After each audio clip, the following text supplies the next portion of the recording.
প্রিয় BA, BSc এবং বিকমের first সেমিস্টারের ছাত্রছাত্রীরা, আজকে আমি যে বিষয় নিয়ে আলোচনা করব সেটি হচ্ছে তোমাদের যে কনস্টিটিউশনাল ভ্যালু সাবজেক্টটি রয়েছে, সেই কনস্টিটিউশনাল ভ্যালু সাবজেক্ট থেকে আজকে একটি অত্যন্ত গুরুত্বপূর্ণ প্রশ্নের উত্তর নিয়ে আলোচনা করব।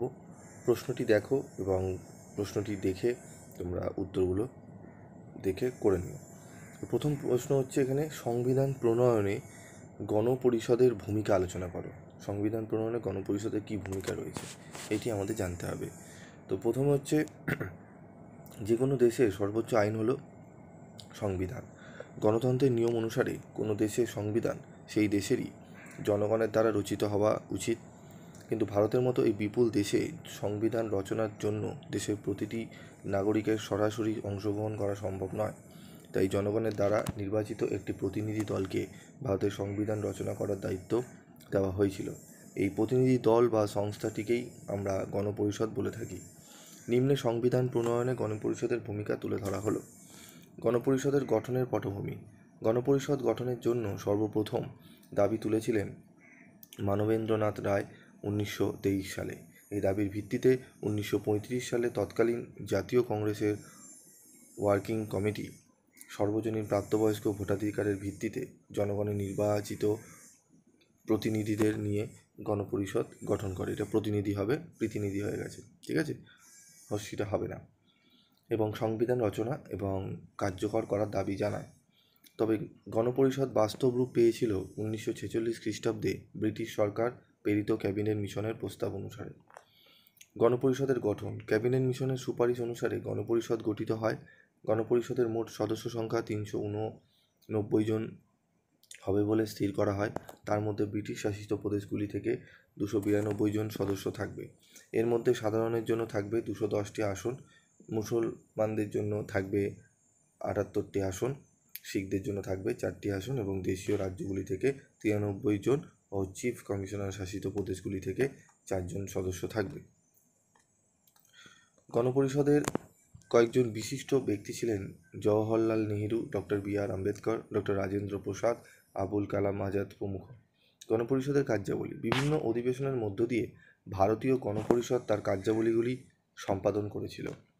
প্রথম অধিবেশন। গণপরিষদের প্রথম অধিবেশন বসেছিল 1946 খ্রিস্টাব্দের ডিসেম্বর মাসে দিল্লির কনস্টিটিউশন হলে। মুসলিম লীগের সদস্যরা এই অধিবেশনে যোগদান করেননি কারণ তারা পৃথক পাকিস্তান গঠনের দাবিতে অনড় ছিলেন। এই অধিবেশনে জওহরলাল নেহেরু ভারতকে একটি সার্বভৌম গণতান্ত্রিক সাধারণতন্ত্র বলে উল্লেখ করেছেন। এই অধিবেশনের স্থায়ী সভাপতি রূপে নির্বাচিত হয়েছিলেন ডক্টর রাজেন্দ্র প্রসাদ। দ্বিতীয় অধিবেশন। গণপরিষদের দ্বিতীয় অধিবেশন শুরু হয় 1947 সালের 20 জানুয়ারি। এই অধিবেশন কয়েকটি কমিটি গঠন করা হয়েছিল অধিবেশনে, যেমন সংখ্যালঘু সম্পর্কিত কমিটি, মৌলিক অধিকার সংক্রান্ত কমিটি ইত্যাদি। তৃতীয় অধিবেশন। 1947 সালের 28 এপ্রিল গণপরিষদের তৃতীয় অধিবেশন শুরু হয়েছিল।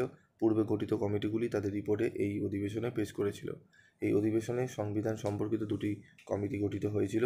একটি হলো জওহরলাল নেহেরু সভাপতিত্বে কেন্দ্রীয় সংবিধান কমিটি এবং অপরটি হলো সর্দার বল্লভভাই প্যাটেলের সভাপতিত্বে প্রাদেশিক সংবিধান কমিটি। চতুর্থ অধিবেশন।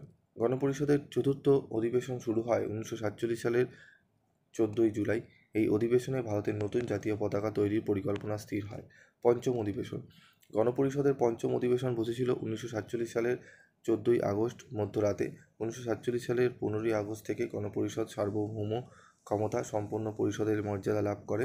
এই অধিবেশনেই ভারতের সংবিধান রচনার জন্য একটি খসড়া কমিটি গঠিত হয়েছিল। খসড়া কমিটি ও সর্বশেষ অধিবেশন। Doctor B.R.. আম্বেদকরকে খসড়া কমিটির সভাপতি নির্বাচন করা হয়েছিল। এই কমিটির অন্যান্য কয়েকজন সদস্য হলেন গোপাল স্বামী Iyengar, KM. Munshi, N. Madhavrao, TT.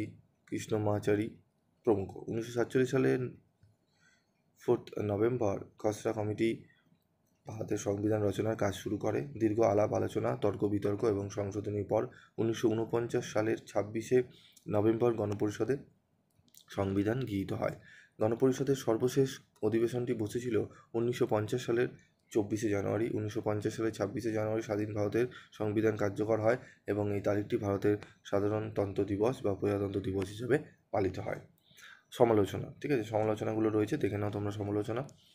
তো তোমাদের যদি প্রশ্ন আসে এটি 10-এও দিতে পারে, 15-ও দিতে পারে।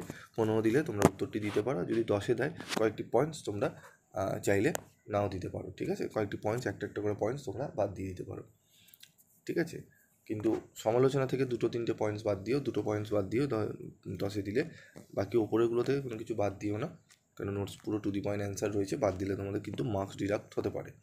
এবং তোমাদের বলবো, যাদের একান্ত বই নেই, আমি বই তোমাদের বলেছিলাম কিনে নিতে, তবে এই সাবজেক্টের কোনো একটি বই তোমাদের প্রপার নেই। তোমাদের একটি বই বেরিয়েছিল, হাজিরা পাবলিকেশনে একটি বই বেরিয়েছিল, কিন্তু তাতেও তোমাদের কিন্তু প্রত্যেকটা কোশ্চেনের অ্যান্সার ঠিকঠাক করে কিন্তু করা নেই। আর প্রশ্ন সেইভাবে, কারণ একটাই, সেইভাবে এই বছরে কোশ্চেনের বই সেইভাবে বেরায়নি। তবে ভালো আরও বই বেরাতে পারে, তখন তোমাদের বলে দেওয়া হবে, তোমরা কিনে নিতে পারো। তবে সব বইতে সব কিছু তোমরা সেইভাবে পাবে না, ঠিক আছে? এবং তোমরা প্রত্যেকে যেখান থেকে নোটস কেন না কেন, নোটসের মধ্যে বইয়ের মিল থাকবে, কারণ নোটস বইয়ের বাইরে কেউ তৈরি করতে পারেন না। হ্যাঁ, বইয়ের মধ্যে অনেক কোশ্চেন অ্যান্সার থাকে না, সেগুলো অ্যাড করা হয়, এবং কিছু উত্তরের একটু কম করলে বা বেশি অ্যাড করলে সেটা আরও সুবিধা হবে, সেগুলো করা হয়, ঠিক আছে? তো বইয়ের বাইরে কোনো সময় নোটস হতে পারে না, অনেকে বলে। আর সংবিধানের যে ধারাগুলো রয়েছে সেই ধারায় কিন্তু চেঞ্জ হয় না। তুমি গুগলেও যদি এই জিনিসটা সার্চ করো, তুমি গুগলেও এটা পাবে, ঠিক আছে? কোনো বইতেও যদি সার্চ করো, বইতেও পাবে। হ্যাঁ, একটু জটিল ভাষায় লেখা থাকতে পারে আর একটু সোজা সরল ভাষায়, ঠিক আছে? এই বাকি ডিফারেন্স কিছু হয় না, কারণ সংবিধান কেউ নিজের মতো করে বানিয়ে দিতে পারে না। যেগুলো উল্লেখ রয়েছে সেইগুলোই আমরা কিন্তু আলোচনা করছি, ঠিক আছে? অনেকে বোকার মতো প্রশ্ন করে যে স্যার এটি নোটেও পেয়েছি, ইউটিউবে গুগলে সার্চ করে পেয়েছি, সেম আছে। তো এইগুলো বাজে কথা, ঠিক আছে?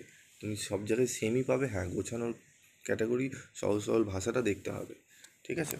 তো যাই হোক, সমালোচনা তোমরা দেখে নাও। এবং তোমাদের একটি কথা বলবো, এই যে আলোচনাটা করলাম, এর যদি পিডিএফ তোমরা পেতে চাও, কমেন্ট বক্সে কমেন্ট করে জানিও, আমি পিডিএফসের নোটস তোমাদেরকে দিয়ে দেবো। আজকের মতো এটুকুই, দেখা হচ্ছে পরবর্তী ভিডিওতে। সকলে ভালো থেকো, সুস্থ থেকো, এবং খুব ভালো করে পরীক্ষা দিও। এবং তোমাদের পরীক্ষা কেমন হলো অবশ্যই তোমরা জানাবে, এবং গ্রুপে তোমরা কোশ্চেন পেপারগুলো পাঠিয়ে দেবে। আজকের মতো এটুকুই।